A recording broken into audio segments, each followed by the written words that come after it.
Hey everyone, this is Tim from YourSix Studios. Today in this video I'm going to show you how to add or remove your Samsung account on your Samsung phone.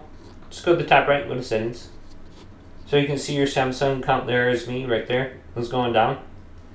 Let's go to where it says accounts and backup.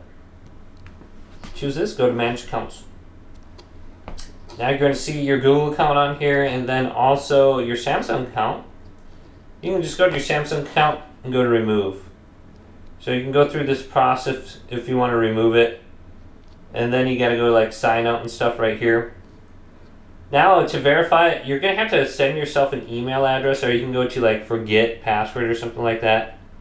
And then it should sign you out. So you kind of have to type in your password or get like a reset code sent to your email. Now to sign in with another one, you can just go to add account. Choose Samsung account. And then you should be able to log in. Once you log in, log out the other one.